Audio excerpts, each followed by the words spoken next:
attribution and not just my words, because they're visually striking, very entertaining, and you have a really good talent for just like finding the right visual for not just what is being said, but for the mood that it's being said in, right? So like I love when I see your editing work and all those little like cartoons, like when you got those little Simpson clips. I think there was one was like that really got me was like Flanders. There was like the Flanders. I can't remember which one Oh, it was, yeah. but Wasn't he dog like at the pulpit or diddly dang something? it. Yeah, well, What yeah, up? yeah. You've used a lot of Simpsons clips, but to be fair, we are talking about biblical dissection, and so there's a lot of Bible jokes in The Simpsons. This is There something is. that's it's very easy to source. Yeah. All right. Well, thank you. Oh, wait, one last thing. Another place that you're going to be able to find Syntoxicated is the new Sunday show that we are working on together. That's going to be on Sunday evenings, titled Syntoxicated, where you're going to be a primary host for the first time. And Yes. I'm going to be co-hosting with you as opposed to you backing me up. So that's going to be lots of fun. Yes, I'm it going is. to be the producer for that show. I'm because I Gamble gets to take a break on that one. Gamble gets Sundays off. So that's just going to be something. Yeah. Hmm.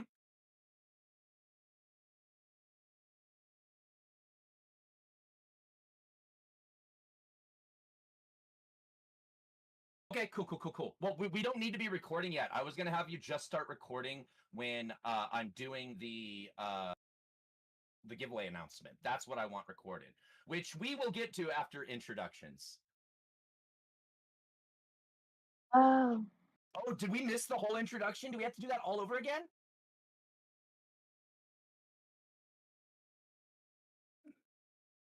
Well, let me at least, okay, let's speedball it. Hi, I'm Dave. This is Dave's World, Friday Night Fireside. Welcome back. I, man, let me just go ahead and quickly introduce my panelists again, real quick. Shipwreck Don, tell them where they can find you. You can find me here. And right now, I don't have any other. Well, I also am on another fireside with a friend of mine, Helen's. She does on Wednesdays and Thursdays. I can't advertise for her because I don't know her schedule completely, but I occasionally can be seen on that show. If you want to do historical ones, nonprofits, I was a host for a couple of years there, so you can look at the old nonprofits. That show's been put on hiatus, so there's no new ones right at the moment. But hey, see That me is where you see me. unfortunate. I really like nonprofits. It was my introduction to your particular discourse style. So, um, Oh, I'm glad I and didn't you know scare what? you off. I didn't say this in the, I didn't say this in the first intro, but also it is Pride Month, and I'm thankful that Shipwreck, who is a member of the LGBT community, can be here to be a little Yay! bit of diversity representation on Friday Night Fireside for our return episode from the hiatus. That's So true. much appreciative. And then real quick, once again, since we're doing reintroductions, because I guess we missed it in the intro, Syntoxicated, tell them who you are, where they can find you. Hi, I'm Syntoxicated, and you can find me on TikTok at Syntoxicated or on Instagram at Syntoxicated03. I am the editor here at Dave's World, and we will be starting up soon a show called Syntoxicated on Dave's World, which is going to be really exciting. Also, can you try and drop the angle of your camera down a little bit lower? I'm trying to. I'm trying to. Yeah. So if it helps your head, that your head is literally on level with that painting behind you. So like if you were to just like maybe just angle it down a quarter of an inch, you don't really need much. There we just can like see your twist whole it down. Oh, face. yeah, there we go. Oh, that was perfect. That was perfect. Right here? And then you dip, yeah, Yeah. there we, yeah, no, right there, right there, right there, Stop. right there, right there. That's perfect. There you Okay, go. I can Yeah, see yeah. like my whole neck, That's where we, so I was No, like, we can't though. We can't. that's weird. hey, Okay. We're we could barely seriously, seeing your yeah. chin. Or if Oh, you were to just like sit back a little bit, that would help. If you're able to like just sit further back away from the phone a little bit. There you go. okay. When you first said that, I was like Yes. Oh, on perfect. Discord, That is. and so okay, this is good. Yeah. No, but that is perfect right there. Yeah, no, you are framed beautifully now. Thank you.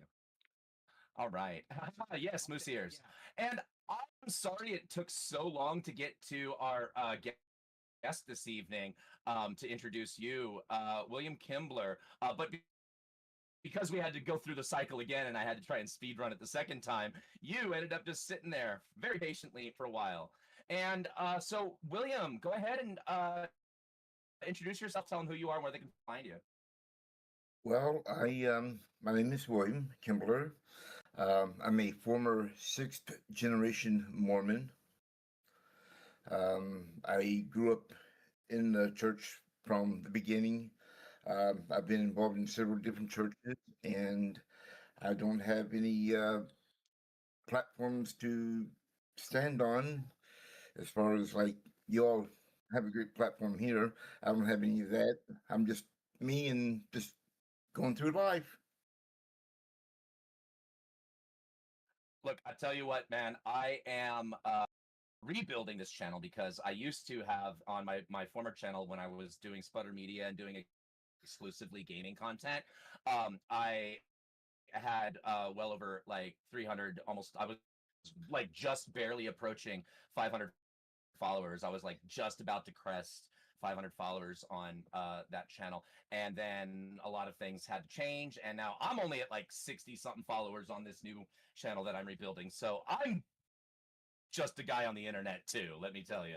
I'm Yeah, just you're putting doing a a little wonderful extra job. effort into my I'm just putting a little extra effort into the resources that I have.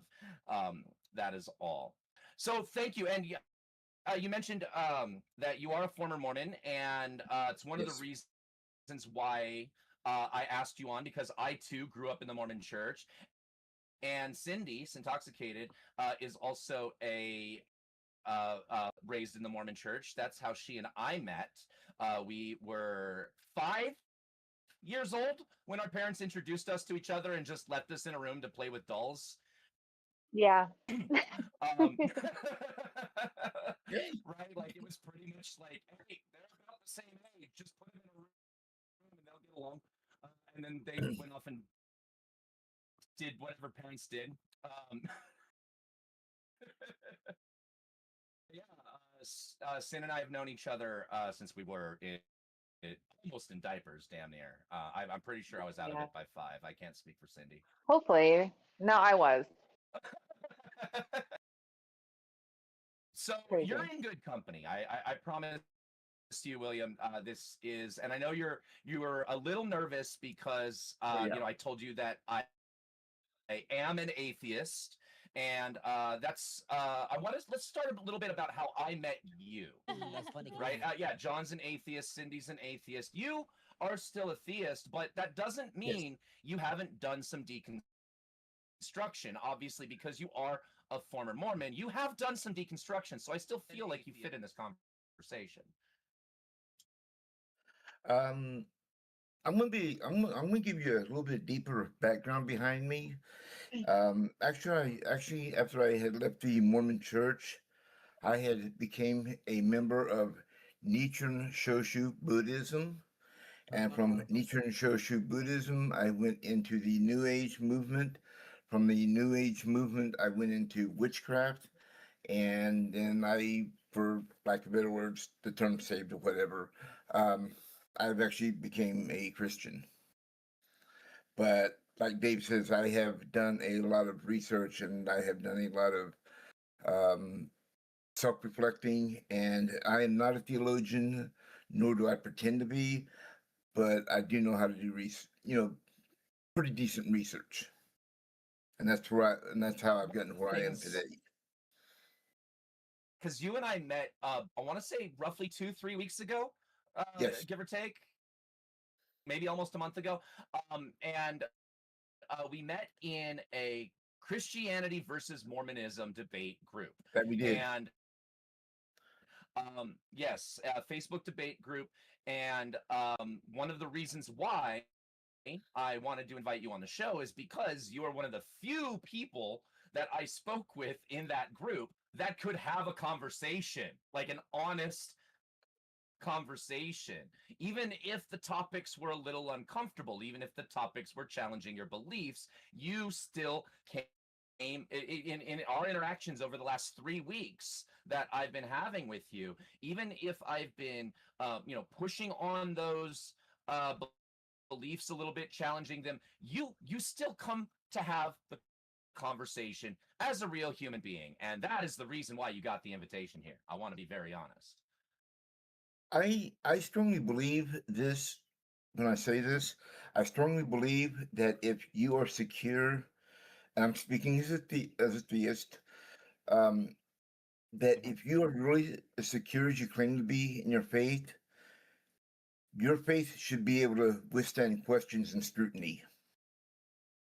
If you are I so agree with afraid of that. I questions, agree with that. if you are so afraid of scrutiny, then questions are you're probably not as sure as your faith as you think you are. I believe in. I I'm not. 100% would agree with that. I'm not anti anything, but I am pro truth. Even if it makes me look bad, I'm still pro truth.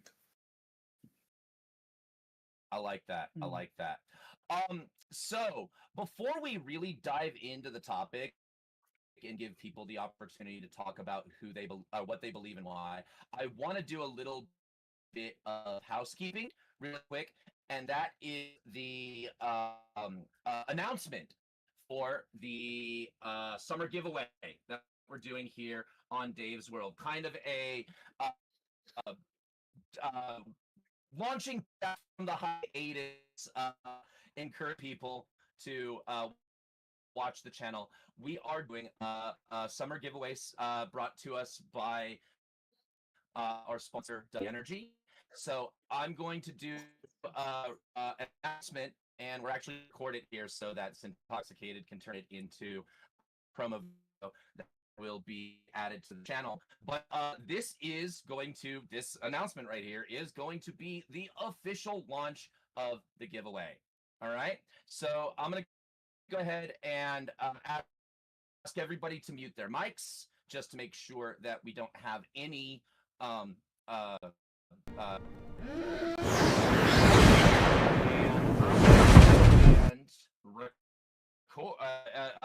as soon as Gamble tells me he's ready to record what I say, we're gonna do the official announcement of the giveaway and the details of the giveaway.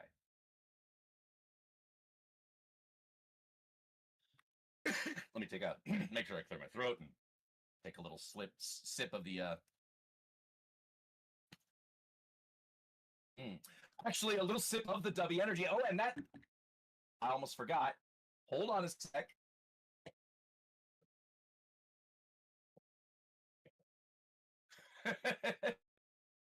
I gotta change out so that I've got my sponsor logo on when I'm announcing the W giveaway. And also, I actually have the giveaway items right next to me so that I can show them on camera. So let me get those in front of me so I can pull those out so that we can show this is what you're gonna win if you're lucky and if you follow me.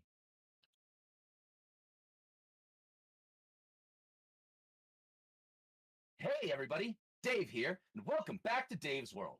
I've got a quick announcement. I'm running a Dave's World giveaway with prizes for my sponsor, W Energy. The prize bundle includes a W starter kit, a special Joker edition shaker, and a W logo hat. Just like mine, only a slightly different color. Entering is easy. I'll have the giveaway link posted in my video descriptions, and there are multiple ways to enter. Most of them are simple things like visiting or following Dave's World on YouTube, Instagram, Twitch, Threads, and joining the giveaway list. And here's the fun part. I'll also be adding bonus entries during various live streams and videos. So make sure you're watching the channel and hanging out during lives. You never know when extra chances are going to pop up. So hit the link in the description, get your entries in, and good luck. Huge thanks to W. Well, good thing Cindy's going to add it. Huge thanks to W Energy for sponsoring the giveaway. And thank you all for supporting Dave's World. Now, go enter before I change my mind and keep the Joker shaker. All right. One last thing. And this is going to be edited later for by Cindy. No.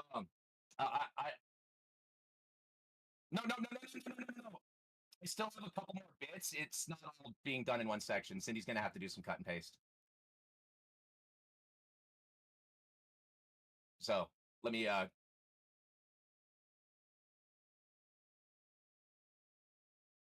can adjust the gain. That's easy. How's that? Is that improving? Testing. Is that? Okay, cool. I have a couple more pieces. I need to also record the full rules and eligibility mention, and then the date, the actual date we're choosing a winner. So I still need to do those two lines. All right, we're still recording. All right. Full rules and eligibility are available through the giveaway link. This giveaway is not sponsored or endorsed, administered by YouTube, Facebook, Instagram, Twitch, or Threads. Winner will be selected August 31st. So watch the videos and welcome to Dave's World. I don't know if that last line was good. That was improvised as fuck. I don't know. All right, cool. Well, that's sure. Honestly, I feel like we got enough that you just need to send that to me. I'll upload it to the folder with Cindy, and Cindy will be able to just use that and do her wonderful magic for the actual the actual trailer. Also, the live audience be throwing into. Also, live audience, I apologize for my last-minute adjustments on the stream. So yeah, I'm sure Dave's going to get me later on that one, but okay, whatever. All good. And we do actually have a live audience, and I appreciate you guys here in the world stage. And there is going to be opportunity for audience participation if anybody who's watching has any questions or comments about the discussion tonight. So now that we got that little bit out of the way, I can just put this away. I had the script on my phone for the giveaway, and it was I was just worried that, like, yes, we are going back. We are actually you believe and why. And also, I need to swap this. Let's do that like that. Do that like that. Fantastic. Yes, William, welcome back. And you can go ahead and unmute as well. You have your mic still muted. I appreciate you muting while I was recording the promo.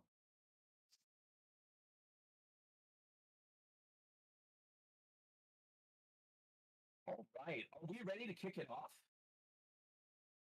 Let's go for it. All right, then. Unless anybody says, no, wait, not ready, I'm going to proceed. Proceed.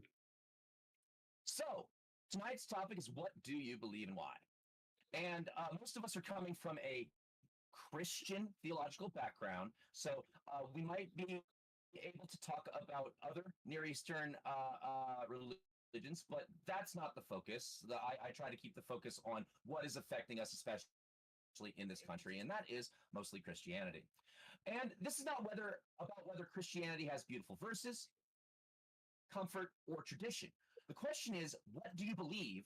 Why do you believe it? And does it survive moral scrutiny?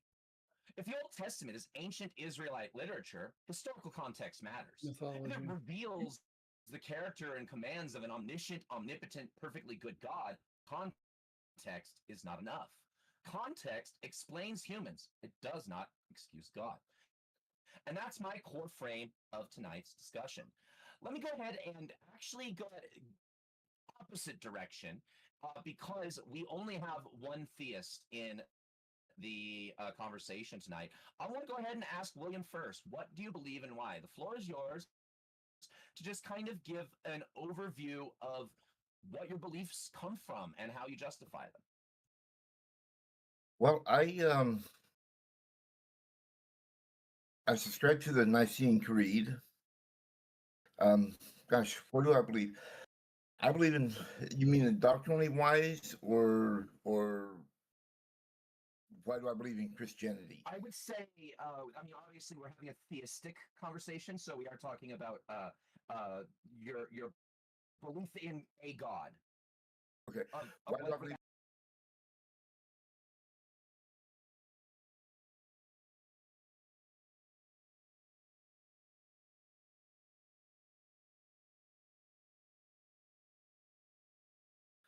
And you know, believing in God is more of a faith thing, where science is more of a tangible thing.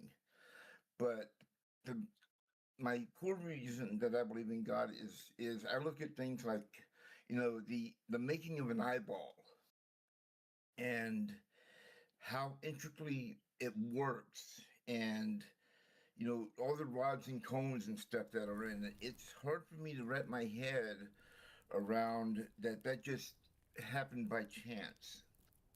Um, some call it intelligent design or whatever. I just call it some sort of miraculous whatever. Um, and that's why I believe that there is a creator out there to just something that made that well. To have him by Okay. chance is really hard for me to wrap around my head around. Well, because one, I have a finite mind and not an infinite mind. So, I can only fathom so far. All right. That's fantastic. And I think I already know what John's first question is if he picked up on the same Yeah. argument that I picked up on. I'm gonna leave the I thing for you. I want to go. I want to ask a different question because I know you've encountered the I argument, John. And I've heard you argue about it. So I'm going to leave that one for you because I like your arguments on that. But let me ask William a quick question before we move along. You you gave arguments for a generic creator. Why the Christian God? Well, What as do I you think it stated, would be the Christian God? well, to be honest, as I said before, I've not only I was raised in Mormonism. Let's go ahead and destruct why I left Mormonism for starters. Okay, I think that's a fair start. Mm-hmm. Okay. Now, those of us that are Mormon, we all know what that infamous verse that we hear, Ezekiel 37. That's the Book of Mormon. Well, there is a book out called the Strong's Exhaustive Concordance with Greek and Hebrew Dictionary. And when you go look up things like Hebrew 37, the word for stick is the word etz, E-T-S in Hebrew, which means that piece of wood or staff. It doesn't mean scroll. It doesn't mean book.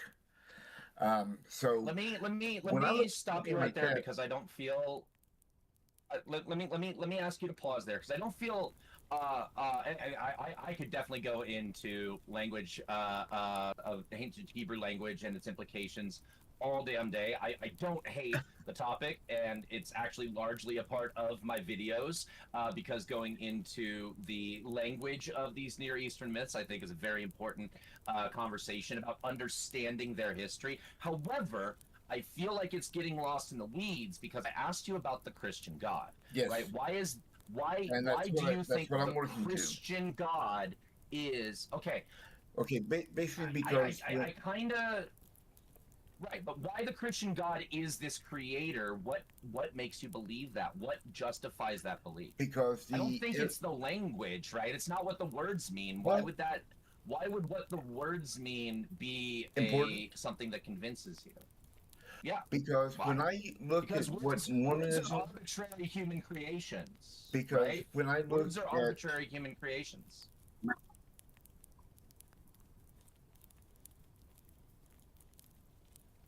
Go ahead, William. I wanted to hear what you have to say. well, Yeah. Please go ahead. Yes.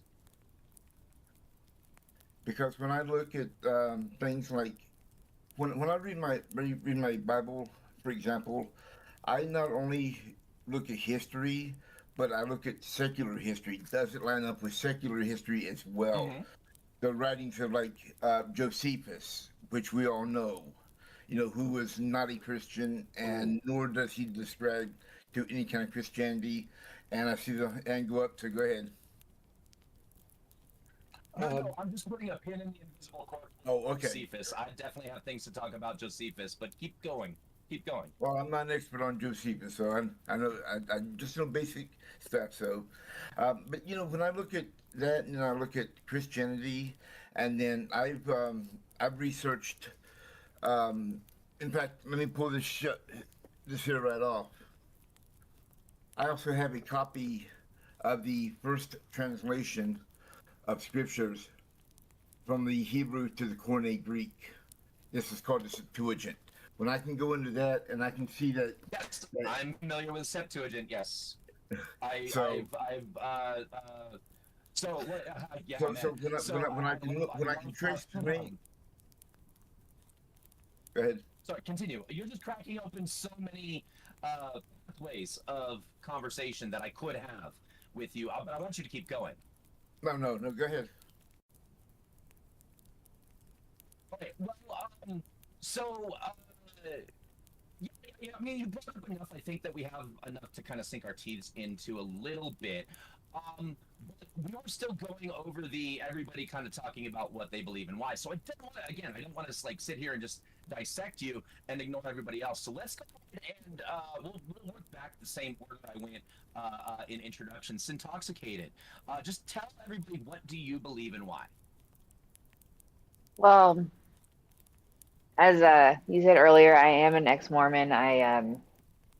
So it's been kind of like a little journey. I am an atheist.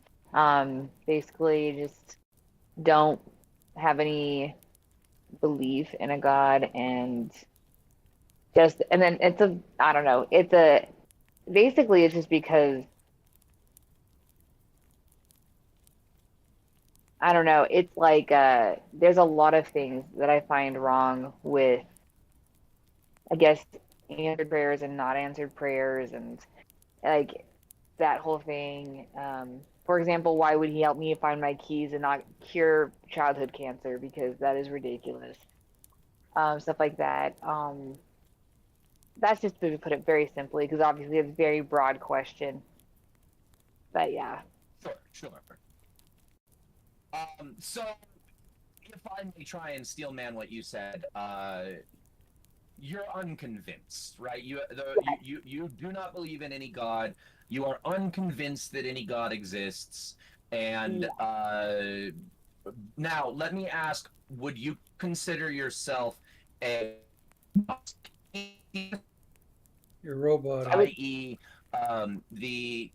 you're open to the possibility, you're unsure, but you just remain unconvinced until that you have convincing evidence, or Yeah. are you what's the word? I think Matt Dillahunty used a non-resistant non-believer, right? Like if evidence were presented to you, you would be willing to believe.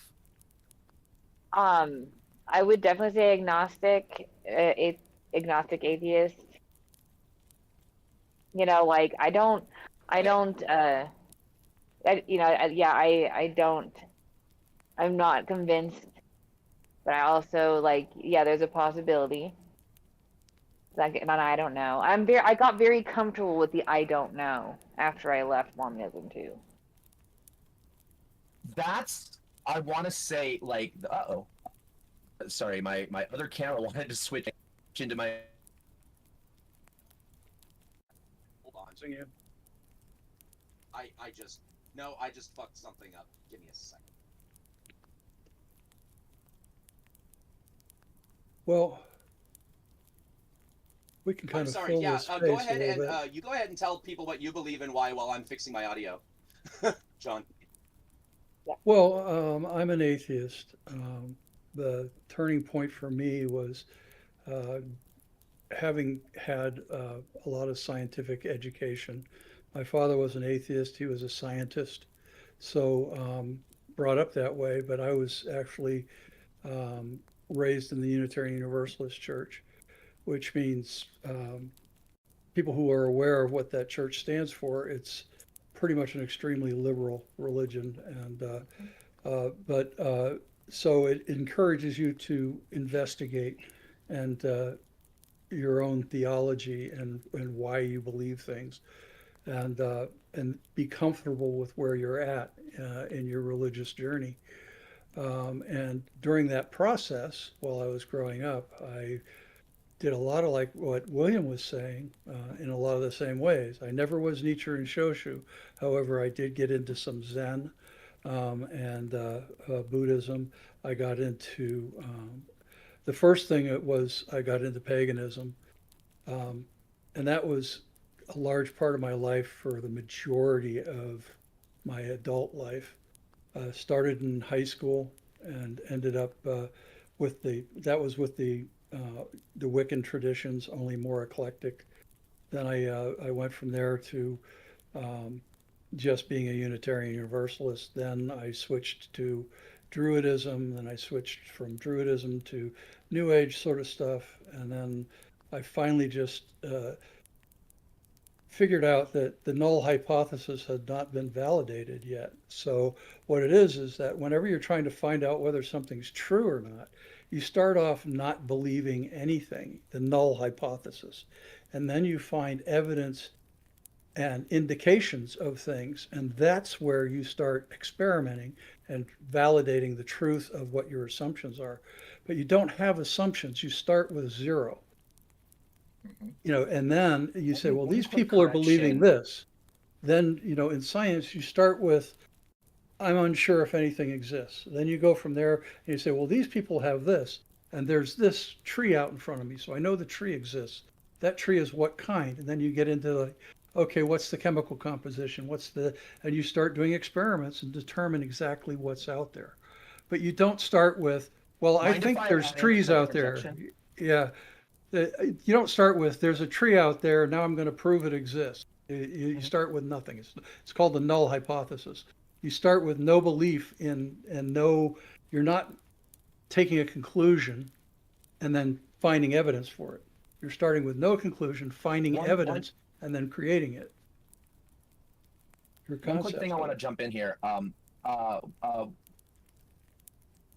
and this might just be a difference in use of terminology, so I don't want to call it a correction, but because I don't think you're using null hypothesis incorrectly. I think it's fine the way you're using it, but my history and understanding of the use of null hypothesis is it's actually the contra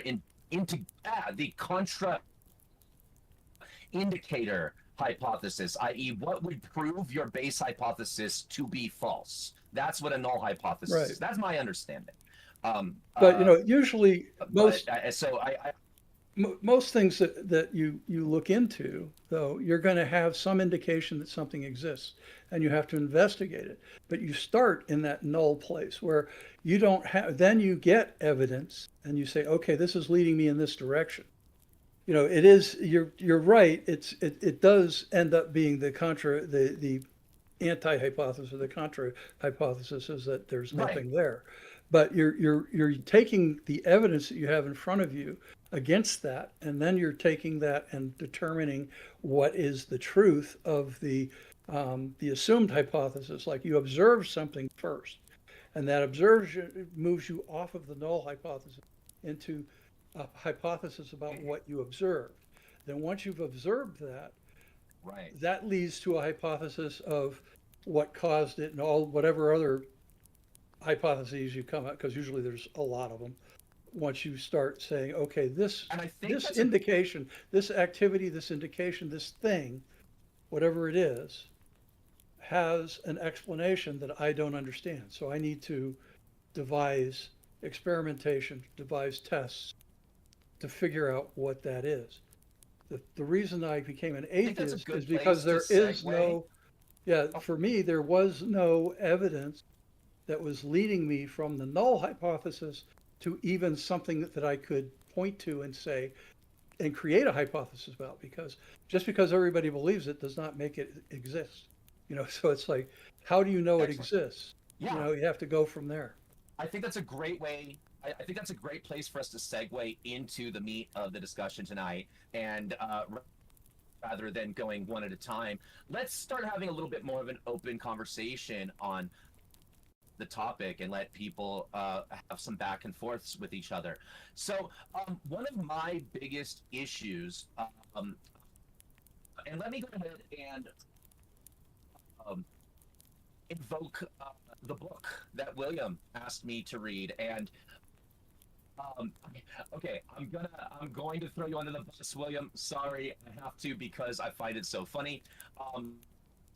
So a couple weeks ago, when we first started talking, the you recommended that I read this book, which is titled "God Behaving Badly Is the God of the Old Testament, Angry, Sexist, and Racist" by David T. Lamb. And I love the title instantly. I'm like, all right, I want to see who had 200 pages worth of conversation about that question. I loved the idea. But after I bought it and I started reading it and I started taking notes, you and I were talking the other day, and you admitted you never read it. It was assigned reading for you in one of your courses because you were taking some theology courses, and but you never actually got around to reading it. And I am only jokingly throwing you under the bus because I also am a college educated person. I have 2 degrees and I have like 3 classes I left to take to get my master's degree in English education. So that's the master's that I've been working on is English education. Um, so there are plenty of books that have been in my course that I pretended that I read it enough to convince the professor that I read it. So I'm not actually throwing any shade at you. I've done it too. But I did find it really, really hilarious that you recommended the book, but you hadn't read it. Hey, that's why there's it looks cliff like you want notes, to say right? something. Go ahead. Go ahead, Yeah, William. yes. William, go ahead. No. No, I was just going to say, I was skimmed through, and that's Sorry, it about looked things like you wanted that. to say I something. just couldn't get into it. I couldn't get into the book. Okay, it's so you did read we some also of it. had How a deep book. did you get it? Like I was also required to read a book by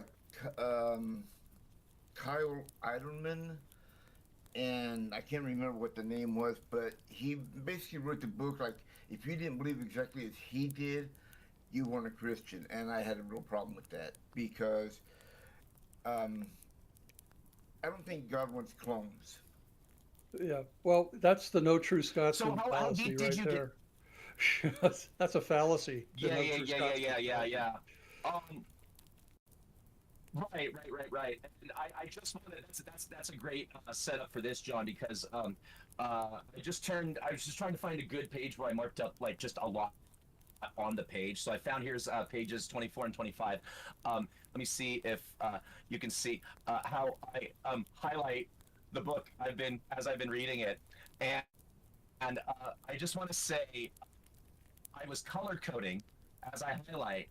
Yellow is just something that was interesting to me that I'm just like, it just something that caught my interest, but not really having any particular reason. It just like that interested me. Orange was something that was said that I think was either specifically false or something that I feel like I would be comfortable arguing to debunk. And then pink is a straight up logical fallacy. I'm not going to go into exactly how much pink is in this book right now, but I will say I have not finished the whole book. I have not finished the whole book. I finished But enough of it to get, I think, a Dave, feel Dave, of give us Lamb's arguments. give us a clue, Dave. How much of your pink highlighter is left in the pen? It wasn't brand, it wasn't a brand highlighter, but it was a highlighter that's been sitting on my desk for a while because I haven't really had a good excuse to use highlighters in a while. But it's still inking. It's still inking.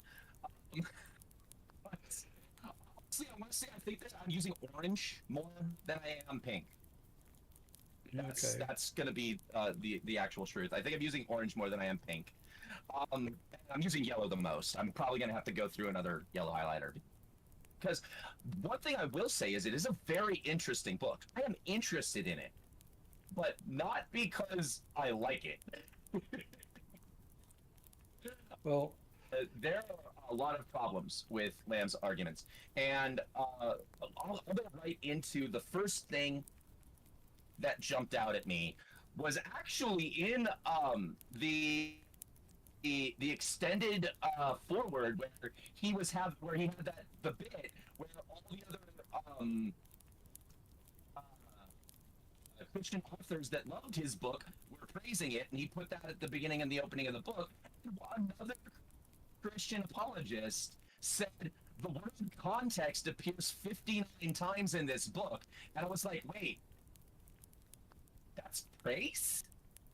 That to me was an indictment of the book, and as I read it, I genuinely started getting kind of upset about how much David Lamb is using context to excuse really horrific things, and that's one of the things that bugs me it's doing about too much work, that word. It's heavy lifting, that yeah, word. context seriously for a book that is only 220 something pages long, for the word to appear 59 times in the book, that's more than 25% of the pages containing the word context. Yeah. So It's a little because here's what comes the problem that it comes from me is what is the context that justifies rape? What is the context that justifies slavery? What is the context that justifies child war brides? I can't think of any context that makes that good. And that brings me That's to because there isn't the one. Yeah. yeah, There isn't and one. that brings me to the first fallacy. Yeah, that brings me to the first fallacy that I highlighted in the book was in David Lamb's opening in the first chapter, and this isn't even the extended edition. This isn't the foreword. This is like the original first chapter. He specifically invokes atheist philosophers like Richard Dawkins and Christopher Hitchens, and he sets up a complete straw man of what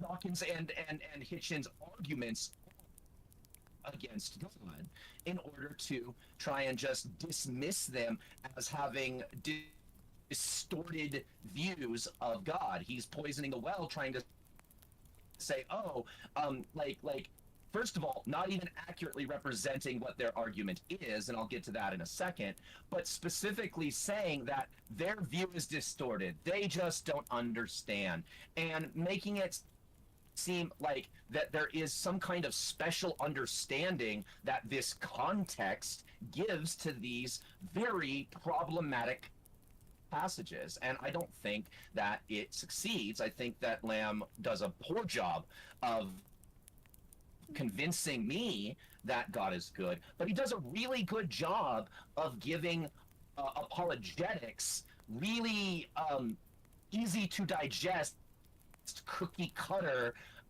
explanations to explain away the bad stuff. And so that's kind of what I got from him. My only comment to that, if I can yeah, go ahead. if I could jump in there, is that, it's By all because means. we always think that modern man is some sort of evolved being from 2,000 years ago. Other than maybe being able to, digest lactase, there's very little change in our brains, except for ours are smaller than theirs were. And the thing is that they're still human beings, and they had a full set of senses and a full set of understanding, and their brain functioned pretty much the same as ours does. So you can't look back in history and say, well, they were just stupid. They weren't stupid. Okay. They were just as smart as you or I. And so it's like to think about it as Right. dismissing what they did or what their God told them to do, which is really what they wanted to do, as being justified, is just ridiculous, because the moral code, people already knew back then that it's bad to hurt people, so that's to just claim that they didn't know that was a bad thing is basically bullshit. So I just want to make that point. So I'm gonna put a pin. I'm gonna put a pin in my criticism of Lamb, because I do want to get back to how he misrepresented the atheist argument to set up his entire premise, which I want to come back to why that is a main talking point for tonight. But I don't want to just talk a whole bunch of atheist stuff without giving our theists on the panel a chance to react to some of the things that we've been already talking about. So, William, what are some of your thoughts on what's been mentioned so far? And like I said, I know you didn't read Lamb's book, but these are my basic criticisms of it so far. What are your thoughts? I think, for me to make a comment, since I haven't actually read it, I think would be presumptuous, but I understand your comments, and I'm going to be honest with you and tell you one of the other reasons I didn't read it is because it comes from an extreme right conservative Christianity, and I'm not a right conservative Christian. Yeah. I'm more of a pretty liberal MAGA-coded. politically. And yes, I'm also an ally too, and I'll go on record saying that too. On that.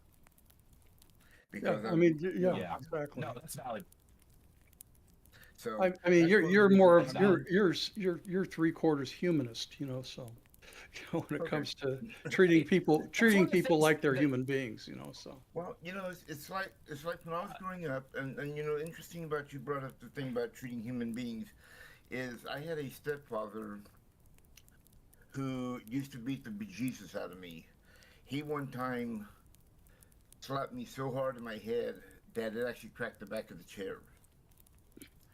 But you know what? He taught me the most valuable lesson in the world. He taught me how not to treat people. Hmm.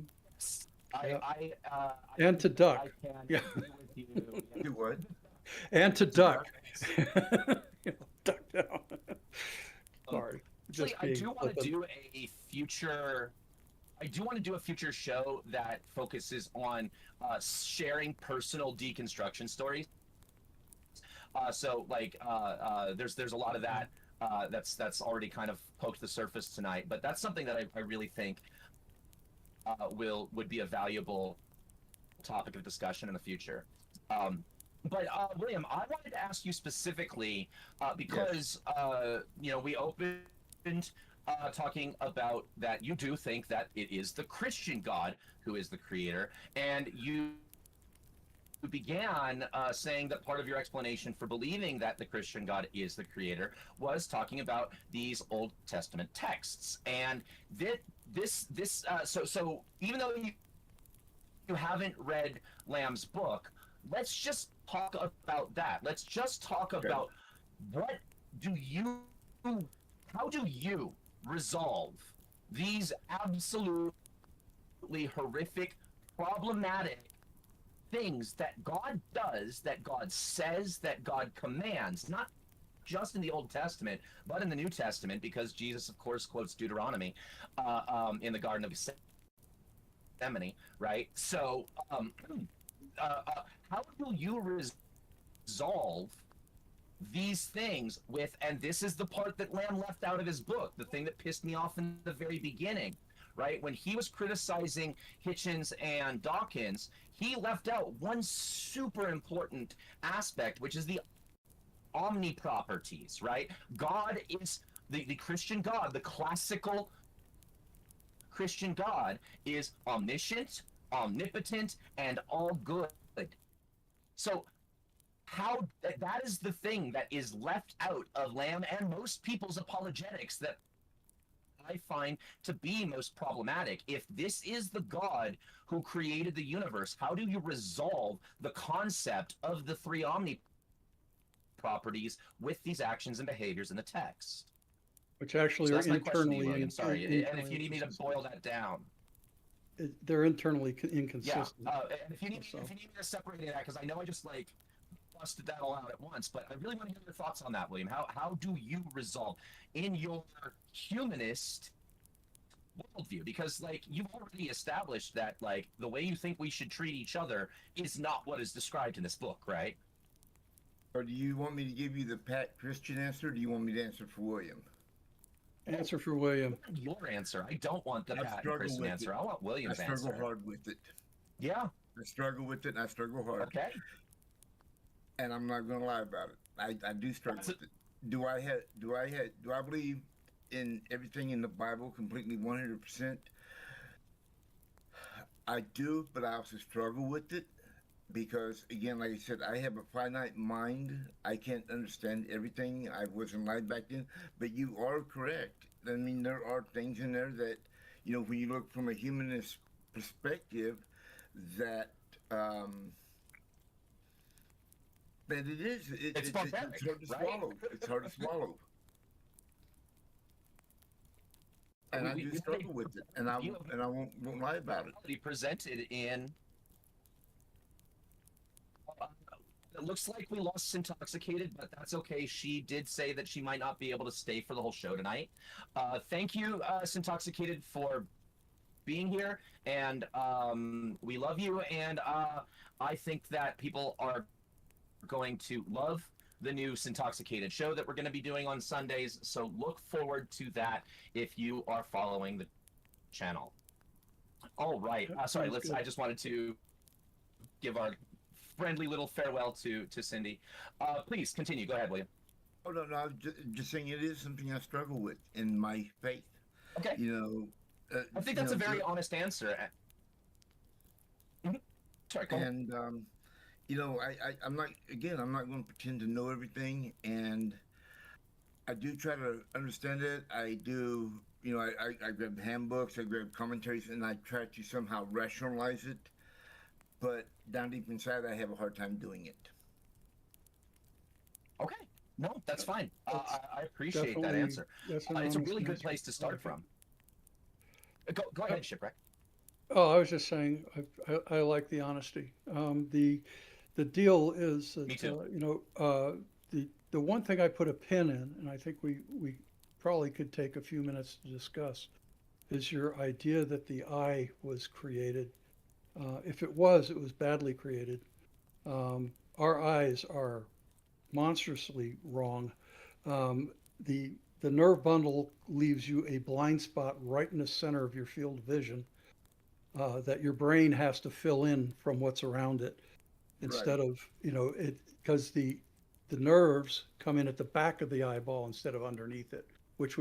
There are other animals who have much better eyesight than us. Comes from underneath, and there are other things the other thing that always bothers me about the creator arguments, and this isn't a standard atheist thing, is that people don't have a conceptual grasp of what a billion years is. They can't, because we're finite. You're right, and that's where your finite mind comes into it, because you're not thinking when they say that 250 million years ago, this happened, and this developed, and the Cambrian explosion happened, and all these different body types, evolved. They weren't talking about them evolving overnight. You're talking about millions of years. A million years, or even a few 100,000 years, you can see things mutate. You can see things developing. Are you suggesting that Ken Ham would lie to me? Yes. Yes, I know he did. Yeah. Yes. Yes. I'm not suggesting it. I'm telling you, he lies a lot. You know, I don't believe in the young Earth theory. well, good, because I'm right there with By the way, the good, like good. I mean, flat come on, Earth. the guy who built an Creationist ark is and a then good tried place to to sue his start. insurance company because it didn't withstand rain. Come on. Yeah, I know. It's like So I so did it's get a kind of DM ridiculous. from I did get a DM from an audience member that when I'm getting excited, I'm blowing out my mic a little bit. So I did drop the gain a little bit. Hopefully that improves some things.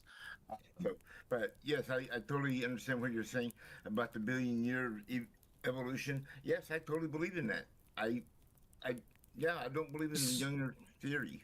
But you know, to that you have So to that's a understand good though place that for your eyeballs they can trace how an eye developed, and it developed, I think, 4 or 5 different times, um, independently of yes. one another. It started with little light sensitive patches of skin Mhm. that came about because things hunt in the dark and they hunt in the light, and you have to know which one you're in, right? Right. All the senses kind of develop together, you know, and so it's like you have to, you know, and I'm not as good as Forrest Valkai as far as evolutionary biology, but I did study a lot of biology, but it's not in that way. The whole idea is that physical things and animals, you know, people think that evolution, like we didn't come from monkeys. I've never seen a monkey give a birth to a human being or a human being give birth to a monkey. Well, that's because we're co-evolutionists. We evolved together.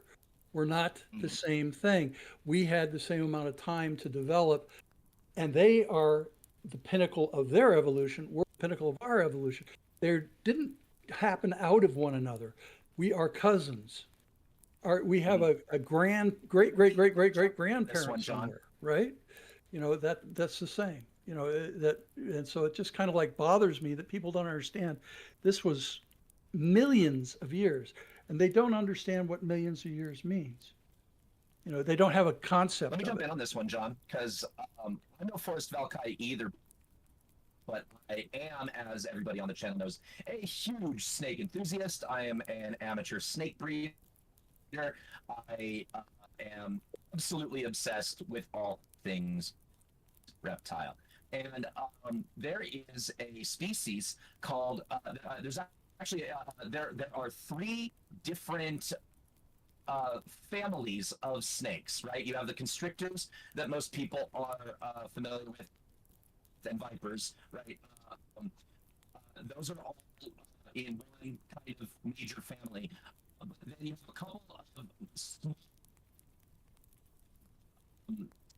steep. Okay, maybe I turned the gain down too much. How's that? Is this any better? Are you hearing me good? Yeah. So what was you're here? Really? Okay. Hopefully, I'm still understandable. It could be, it could be a cloud or a bird. So anyway, there's a whole family of they're called blind pipe snakes, right? And they're basically they are the most unevolved uh, snake species that still exists on the planet because they live mostly underground, and they're called pipe snakes because they look like tiny little freaking pipes. And they're blind pipe snakes because rather than having eyes, they still only have those little dark photosensitive patches. And all those really do is function to tell them whether or not they are exposed to light and therefore unsafe, or they are in dark and therefore safe. And that's all their eyes do. They use all their other senses to travel, to find food and shelter and even mates. They don't need eyes. All they need is that little photosensitive patch that we see on flatworms, right? The same photosensitive patch that we see on flatworms that just tells them, hey, if there is enough light to be setting up these patches, you're in danger. Go get underground, right? Get That's under all a it rock. tells them. Yeah. Yeah. The complexity of the I don't find to be a very convincing argument. And also, who said complexity is a sign of intelligence? Sorry, not necessarily who said complexity is a sign of intelligence. Who said complexity is a sign of intelligent design? Right? Well, that's Some the of the argument you most get a lot. intelligently designed machines are simple as fuck, right? You know, with a long enough lever and a fulcrum point, I can move the world, said Archimedes. Yeah. Yeah. So He was on track to find the theory of really relativity back then too, at least by rumor that when he was killed by the soldier, he was sitting there, don't disturb my circles, and it kind of like indicated that. But that's a story I heard. I'm not gonna hang my head on. Yeah, that. no. I have heard that Archimedes. At least I've heard it argued that the technology available to him, he would have been able to figure out all the shit Einstein figured out, and some of the shit Hawking even figured out. But yeah, I mean, you know, He was that kind of there's dude. a lot of complexity does not mean, given the amount of time. Let's put it into perspective. Viruses, right? Some of the simplest, almost non-life that we have, right? They mutate so quickly that we need new antibodies every year, new vaccines every year. That's just them evolving, you know. So we can see evolution, but they can evolve. Evolution even works on Their non-life, generational right? their generational lifespan is so short that, like, and so is bacteria's, that within an hour they have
Give us a countdown if you.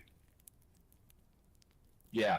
Okay. Give us if we're live. All right. Well, we'll just have to Looks edit like that we were part. experiencing some. Yeah, looks like we're experiencing some technical difficulties, and during those technical difficulties, my guest this evening, William, did have to get ready for work, so we were not able to say goodbye to him live. But I do want to give a huge thank you. William was one of the most pleasant theists I've ever had the privilege of talking to. I loved his honesty. This is something you were saying while we were offline, John, that he's a very honest interlocutor, that he is willing to admit where he's unsure of something, and even when he was struggling with some things, and I appreciated the hell out of that. What did you, anything you'd like to add? Because we are going to be going soon, but we are going to give the, oh, go ahead. I was just going to say he is definitely somebody we should have back for further discussions, and to see how this evolves in its own place. And I was very thrilled to see how honest, and how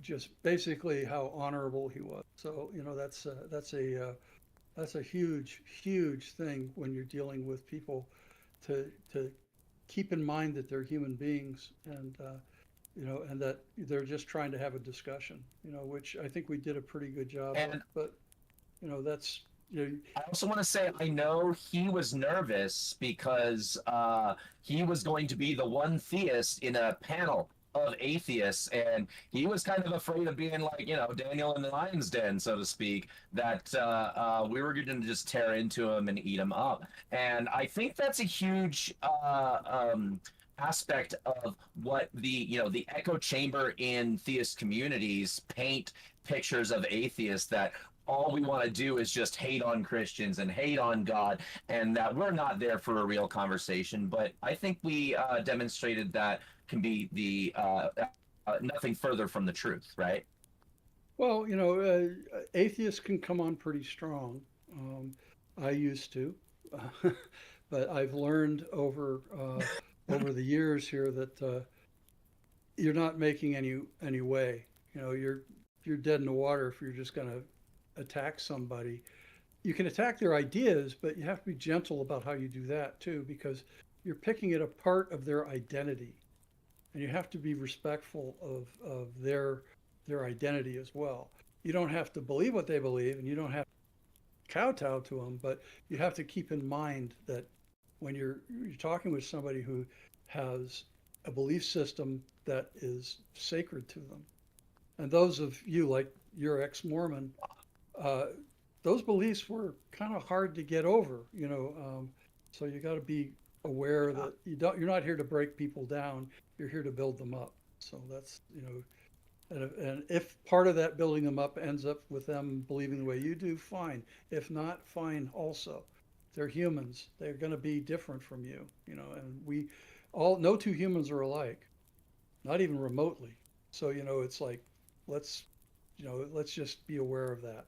Be aware of when we're talking to somebody, to try and keep our conversations civilized. And we have enough of the arguing, screaming, yelling stuff. We can find that anywhere. But to have a good common. Before we call it a night, Before we call it a night, I do want to take a moment to fulfill my promise to the very patient audience members who are in the world stage here in Dave's World Discord. And if anybody who is in the audience, we've got a couple people, if you want to share any of your thoughts, comments, questions, concerns, or just any ideas that really kind of you want to share about tonight's topic, this is my moment where I'm just going to invite you guys to go ahead, raise your hand, and we'll bring you on up if you want to say anything. If not, if neither of you are wanting to share anything, then we will just kind of wrap it up for the evening. Yeah, we can sign off. Yeah. Well, if that's the case, then I can jump on the table myself. Give 30 seconds. I'm gonna give 30 seconds. Oh yeah, go ahead. You're welcome to. How about that? Go ahead and share your thoughts, Gamble, and then if we Well- see a hand raised in the meantime, go. Yeah. It's in regards of what's been discussed too as well, and like it's on point in regards to the atheist community being attacked and lambasted for the ideology. You know, just I call it the I don't give a crap kind of the thought process there. That we want to live. Atheists want to live their lives. They want to live as they want to be, kind of thing. As long as the rules of principle exist. My own perspective in it, I'm not like everyone tries to say you don't think it goes to that argument that people try to say that air, like, how do you know it's air exists? Well, atoms. What do you expect? Don't tell me that the God is air kind of scenario. And the scenario of people who have Trees. Look at the trees argument. right, and Yeah. look, nothing towards against Sorry, anyone continue. with Yeah. religious experience. It's the people that use it and prop it and lambast it with billboards, advertisements, necklaces, the merch stand. And if Jesus was a content creator, be up to Mr. Beast level with all this crap going on. But that's how I firmly. Man, the shit that I would do with that guy's money. Sorry, continue. No, you just nailed it on the head. I'm just. If I had seriously, if I had Mr. Beast money, this would be a better world. If I had Mr. Beast money, this would be a better world. I can tell you that much right now. Like, But and that's the other point of the matter sorry, is continue. because I do respect the idea of the atheist culture. I respect the point, but the point of the matter is I've had even people get onto me about it. Like they'll tell me to go to hell, and I tell them, "Great, I'll give you the weather report of Hell, Michigan," and that is a place. It is. Yes. Mhm. Because- so is bumfuck. But anyway, That's all I'm going to say right now. That's all I'm going to say. got it. All right, let's go ahead and this fantastic conversation. Let me go ahead and do a final little bit of housekeeping. Reminder that the Dave's World W Energy giveaway has begun. We are choosing a winner on God, I'm tongue-tied right now. We're choosing a winner on August 31st, and there are many ways to win, including following Dave's World on YouTube, on Twitch, on Kick, on Threads, on Instagram, on basically anywhere Dave's World can be found. If you follow me there, you will be entered to win. I also want to tell you guys that if you go to our Patreon, which the link is in the description, there is the merch store on the Patreon where you can get cool things like a Dave's World beanie. Like, if you want to rock the Dave's World logo, you can get yourself a Dave's World beanie. You can get yourself a Dave's World coffee mug. And I also have now officially a Sputter the Camel beanie and Sputter the Camel coffee mug. Our mascot, Sputter the Camel, is now got some merch there. So go to the Dave's World Patreon, and you can get Dave's World merch through the links there.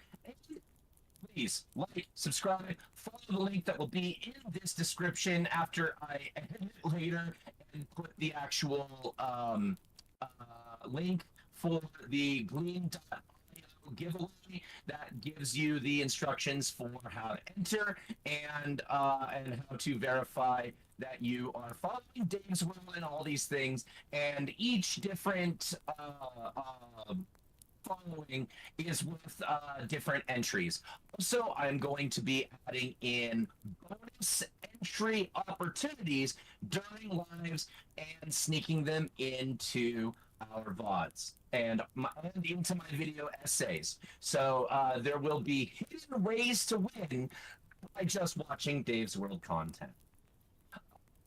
Anything else wants to say before we call it a night? I think I got all of, oh yeah, sorry, and don't forget, starting Sundays will be, and I think we're ready to start this Sunday. I think I've got everything in place for Cindy and I. We will be launching the brand new Sunday evening show, Syntoxicated, which is going to be focusing more on feminist womanist issues, particularly deconstruction from the trad wife and Mormon wife kind of experience is what that show is mostly going to be focusing on. So lots more stuff coming from Dave's World and Sputter Media. And thank you all for being with me tonight. John, any last words? Last word. That's it. Fantastic. Hey, Gamble, I just want to say thank you for being the man in the chair. You are the best thing that has happened to my ability to focus on what I need to focus on and making this channel a reality. So thank you for everything that you do. Please give everybody in the comments a shout out to our producer Gamble, who has been busting his ass for making the production value of our resurgence so amazing. Yay, Gamble. I'll take a bow. I'll take a bow. All right. Well, I think that's all. I think we can call it a night. Bye, guys. Bye, everybody.